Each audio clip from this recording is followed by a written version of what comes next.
We, the Mensa time now, you declare election results 5 times. You. 2020 election results. So yeah, now I'm not going to say mistake here, but near declare for mistake here, but near declare for. I just say you won't tell no, and I you near my you. So, and the fact is say commission way as it is, and you're fit for purpose, no. Obianim. Commission way. And you're fit for purpose. That's all moko. Oh, much? Hey. Obinya petition pe na manjai kasa. I just say accept. Na yenyam petition in the me can be. Anti can be. Anti say omoko. Because democracy be ni ato aba. Ama a whole constituency. Womuna ntu bi kura emfie 9. Saw. Ya fumoni su nimse masa. And every voter region, sometimes Greater Accra, and also ultimately declare results. Kwanye faso e declare sa na mai e solve problem bia we electoral system. Se wo nipa, wo mo adwene da ho a, wo mpese wo de emra ya adwuma.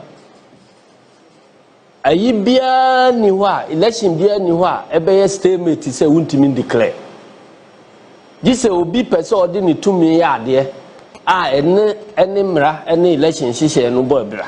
Usiafo na etiefo ni die kwan so me pacho me ba obi bia akwaba eba Chinese so han a daily update TV. Abusia me pacho, that was an introductory video I kwahwe na the chairman general, chairman Asiedu Nketial, or advocate say the EC that Mensa EC led administration and Kasan and fit for purpose. Hence na what say ye pamo mu nyina efro ye kote ye efro no ankasa ne no nsem na ebusia after said the chairman Asiedu Nketial pie ba bonti be make such an advocacy no and a parliament omo kotena asia no mu bobo say na next week ra no dwuma be no mu bedi ebusia omo say omo be frɛ Mensa that's the electoral commissioner no omo be frɛ na ba parliament we dey show more or less na ka court e be ka subpoena. But when I court intimi nka say subpoena, but more or less subpoena, who subpoena Mensa no appear before parliament, no be answer questions be. I said Nketial why the papa okura so far okasa nkofuti. Ebusia me ma mkasa nya tentem ye be ko ne akotie nsema parliament so that is the majority leader Mahama Yarga EP Babonti and na or church the speaker of deputy speaker. And here for Richard and here for Onona ene or preside ya Mahama Yarga sorry ya or chere say Mensa and the next week on be make it so be subpoena no be frena ba no be answer some questions I urgent I very important. So busia me mam kasa nyetinte e be ko ne akuti na mpatwe nsem so twa guwie ya no and the AG Dominic Akrutinga Dr. Dominic Akrutinga Ayini and so pia ba bonten abe expose the NSS scandal. Wakan sempa na wohwe sika 548 million pa wohwe sika pa ahwegu a ebusia editie mema mkasa nyetentie beko na yakotie nsem na nso for ourselves nyakopon hwa ye nyina na onye kese e ma rev so do comment e be share comment section on ye beje na yakenkan me da se bebre implement any available communication made to the house. 43 questions have been slated for next week. Questions will be asked of the Minister for Trade, Agribusiness and Industry, Environment, Science and Technology, Lands and Natural Resources, Labor, Jobs and Employment, Gender, Children and Social Protection, Works, Housing and Water Resources, Health. The Electoral Commission will be asked 2 questions. So the chairperson of the Electoral Commission will appear before Committee of the Whole to answer 2 questions. The Minister for Roads and Highways, the Minister for Energy and Green Transition, and the Minister for Foreign Affairs will all be scheduled to answer questions by honorable members in this House. 14 of those questions are urgent, and 29 of them are oral. Pursuant to Order 91, Ministers of State may be permitted to make statements on government policy And Right Honourable Speaker may also admit statements by honourable members in accordance with Order 93. Person to 97, Order 97, papers may be laid during the week. The management of the National Service Authority announced the introduction of a digitalization system which they claimed had saved the country some 112 million Ghana cedis through an app known as the Metric app, which allegedly combined facial recognition technology and identity card checks for verification and validation. The NSA, that is the National Service Authority, had blocked the enrollment of some 14,027 potential fraudsters on the scheme for the 2021-2022 service year. Despite these claims, when our current Minister of Finance, the Honorable Nketial, Dr. Kesi ordered a head count of all National Service personnel as a precondition for the disbursement of arrears of allowances payable to the personnel dating back to August 2024, it was discovered that around 885 were ghost names. Our investigations have revealed a sprawling criminal enterprise whose network covers the entire country.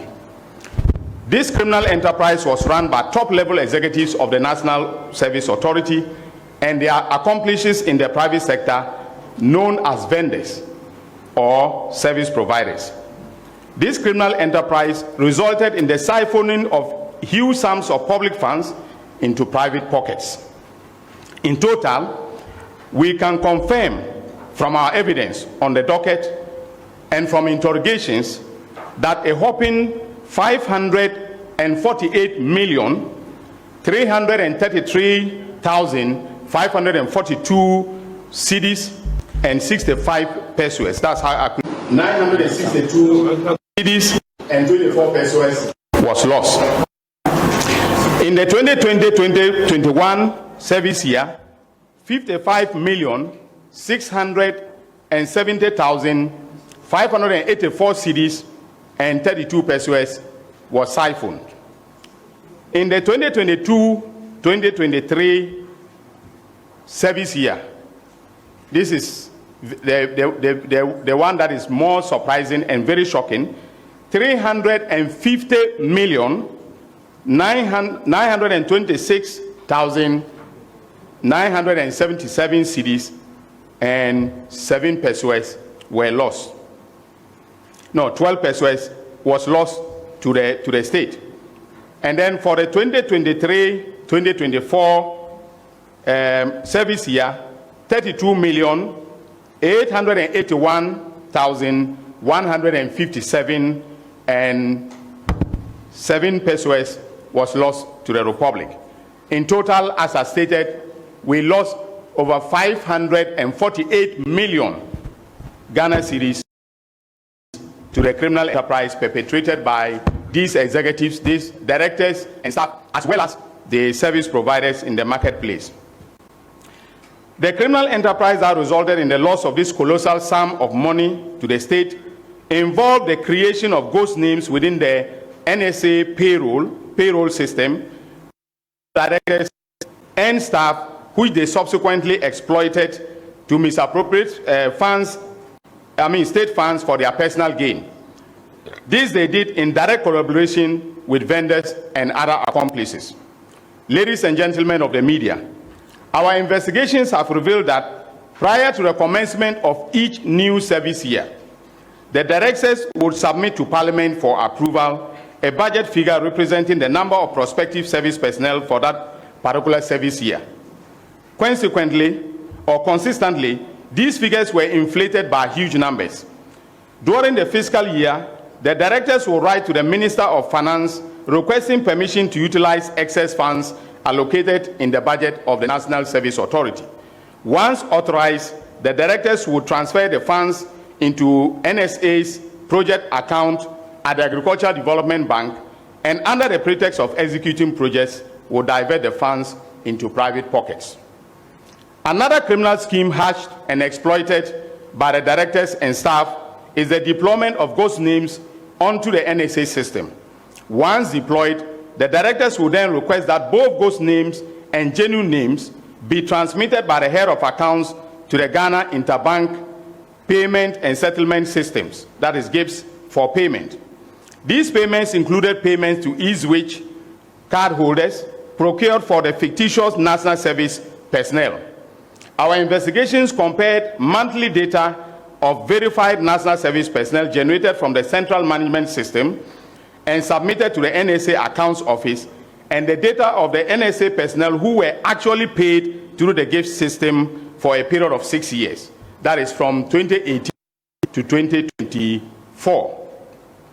It was established that a total of 587,543 personnel were to be submitted to GIPS for payment of allowances. Meanwhile, data from GIPS showed that a total of 650,165 personnel were paid, indicating that 63,672 constituted ghost names. These consisted of the following categories of personnel.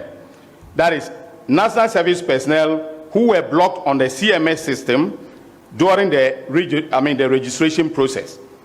Then personnel, National Service personnel numbers that exist in the payment records but do not exist on the Central Management System. And then, of course, NSA or National Service volunteers, and then some management staff and marketplace vendors. Fellow countrymen and women, our investigators additionally established that some of the ghost names were added to the list submitted by vendors, representing the number of service personnel to whom they had supplied items or provided loan facilities, allegedly. When these vendors eventually received the payments, the directors and staff would then contact the vendors whose accounts had received payments, meet with them, and collect the additional money that had been added to the vendors' payments.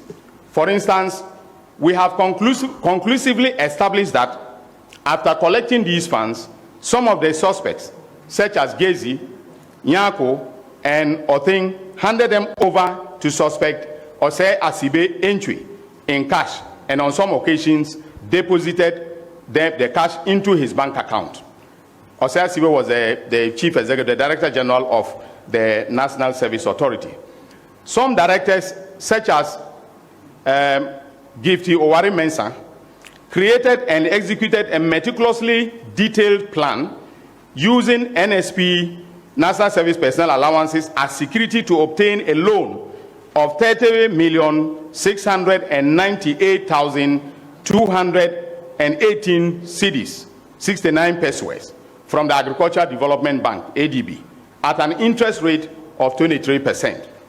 She achieved these results by using other people's information to register a company called Blocks of Life Consult without their knowledge or permission. Subsequently, she presented Blocks of Life Consult through a middleman in the person of Maxwell Akwesi Ofori-Minta to an official of the Agricultural Development Bank, and enlisting her husband, Mr. Peter Mensa, a lawyer, to act as one of the directors or representative of the said company.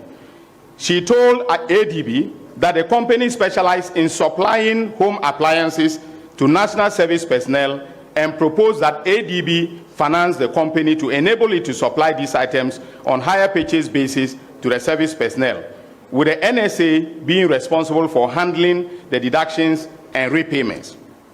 During the period, suspect Gifty was the acting director, Gifty Owari Mensa was the acting director of the authority. However, on the marketplace of the authority, there was no indication that Blocks of Life was a registered vendor.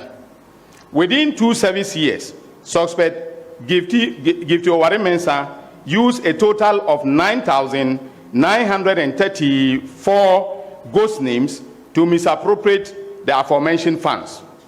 Investigation further established that after ADB transferred the funds into the account of the company, she subsequently transferred the funds into 4 different company accounts with the names of Amiacom, Scaffold, Oche, and Aristo Logistics and Trading. It was further established that suspect Gifty is a director of Amiacom and Scaffold Company Limited belongs to suspect Abraham Kesi. That between 3rd March 2023 and 24th May 2024, suspect Gifty transferred 22,925,518 Ghana cedis and 69 pesos to Amiacom, 1 million Ghana cedis to Scaffold, 1,572,000 Ghana cedis to Oche, and 5,200,000 Ghana cedis to Aristo Logistics and Training. We have this on record. We have all the bank details. We have everything, in the docket. Investigations, however, established that Eric Nyako, from 2017 until April 2024, and Idrisu Ibn Abubakar, April 2024 to December 2024, were responsible for preparing and transmitting NSP payroll data to GIPS for payment of allowances with the approval of the former NSA Director Generals, Mustafa Yusuf, who is now an MP, Gifty Oware Abuaji, acting from February 2021 to September 2021, and Osea Sibe Entry, September 2021 to January 2025. Without their explicit authority, nothing was possible. In other words, all these transfers could not have taken place without the authorization of the chief executive officers and or the director general, depending on the nomenclature that was used to describe their roles.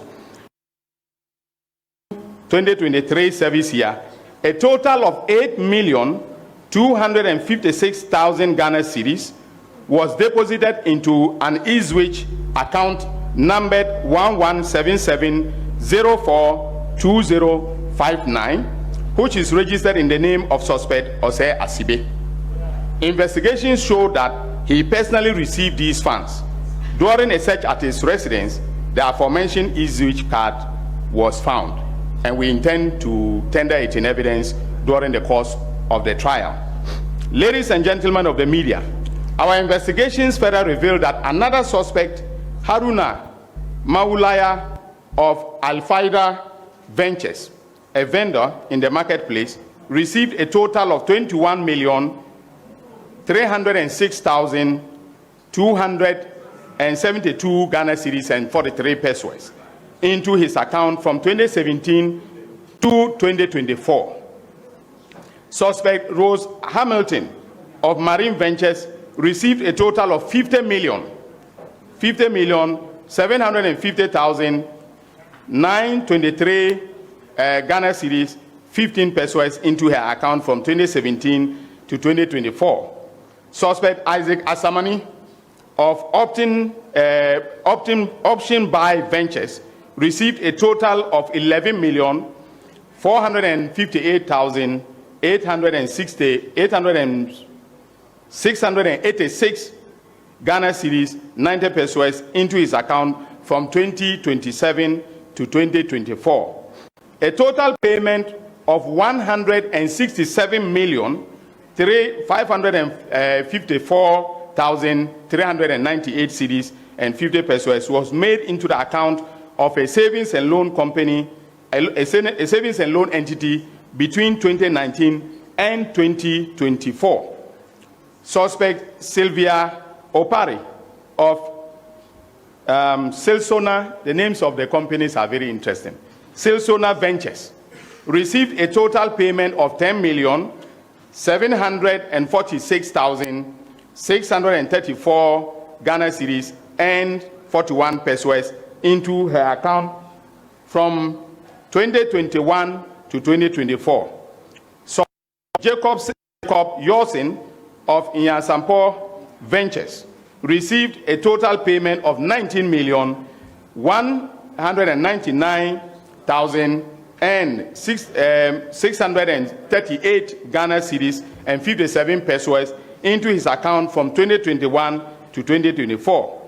Suspects Philomena Atta and Stephen Kobina Jemfi of Brainwave Ventures received a total of 17,646,523 Ghana cedis and 80 pesos into their accounts from 2021 to 2024. Suspect Solomon Jomina of Alpha Rita Ventures received a total payment of 8,236,019 cedis and 67 pesos into his account from 2021 to 2024. Suspect Charles Ahiming of GH Ohetech Ventures received a total payment of 14,235,118 Ghana cedis and 14 pesos into his account from 2022 to 2024.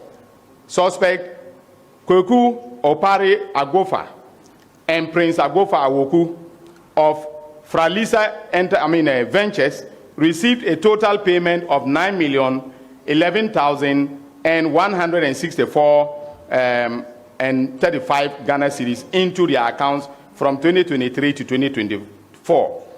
However, none of the aforementioned vendors provided evidence to the investigative team or to myself to prove that the amounts of money they received corresponded to the items supplied or the loans supposedly made to the National Service personnel.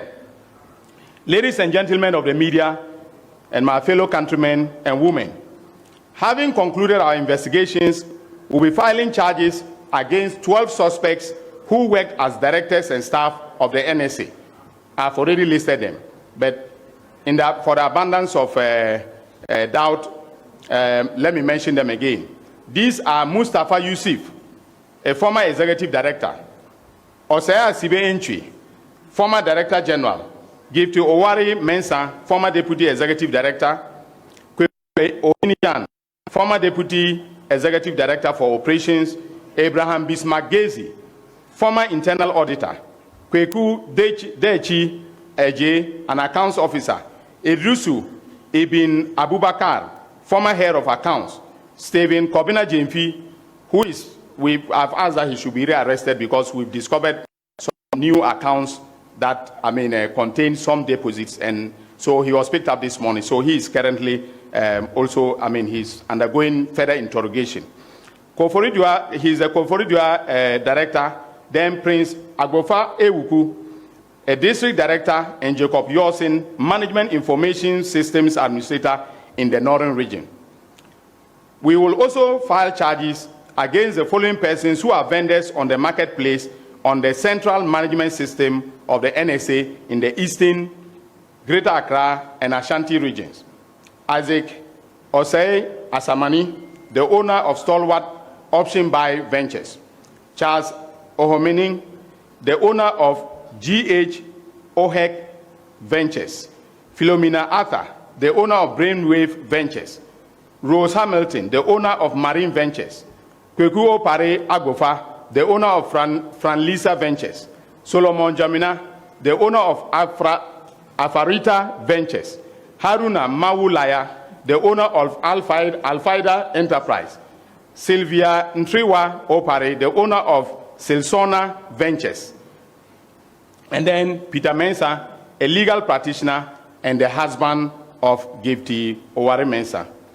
We have made the decision to enter into non-prosecution agreements with some of the persons who were involved in this criminal enterprise, especially the vendors, and these have agreed to provide compelling testimonies as witnesses for the prosecution. In this regard, we have agreed not to disclose their names or their details at this press briefing as part of the NPA, that is a non-prosecution agreement. Because this is going to inure to the efficiency of the prosecutions that will be mounted. And in every prosecutorial decision making, we have the discretion to take decisions that will inure to the benefit of the Republic. And we have decided in the office, together with the investigators, that some of the marketplace vendors and some other directors and staff who came to us may be serving as prosecution witnesses. Some of them offered to be prosecution witnesses, and we rejected their offers. They came met with my deputy. We evaluated the evidence and thought that it will be inimical to the entire prosecutorial enterprise if we accepted their offers to serve as prosecution witness. So, given the numbers that we're offering to serve as witnesses, it can tell you where we are headed with this investigation. And when the trial starts, with this prosecution, when the trial starts, you'll get to know the evidence that we have meticulously gathered from February, when I took over the oral report and handed them over to NIB, to the present. Having provided this factual background, our position is clear that these persons are reasonably suspected to have committed crimes and shall be charged accordingly with the following crimes: stealing, contrary to Section 1241 of the Criminal Offences Act 1960, Act 29. Conspiracy to steal, contrary to Sections 23(1) and 124(1) of the Criminal and Other Offences Act. Willfully causing financial loss to the state, contrary to Section 179A(3)(a) of the Criminal and Other Offences Act. Using public office for profit, contrary to Section 179(c)(a) of the Criminal and Other Offences Act. Obtaining public property by false statements, contrary to Section 5 of the Public Property Protection Decree 1977, SMC 140. Money laundering, contrary to Section 1, subsection 2C of the Anti-Money Laundering Act 2020, Act 1044. And conspiracy to commit money laundering, contrary to Section 3 of the Anti-Money Laundering Act 2020, Act 1020. In conclusion, ladies and gentlemen, as part of the oral agenda, I have ordered that a comprehensive investigation of the assets of these persons be conducted. That investigation is ongoing, and we shall be pursuing the suspect to retrieve funds attributable to them and assets they have acquired using those funds. So I want to thank you very much once again for covering this press conference. God bless you.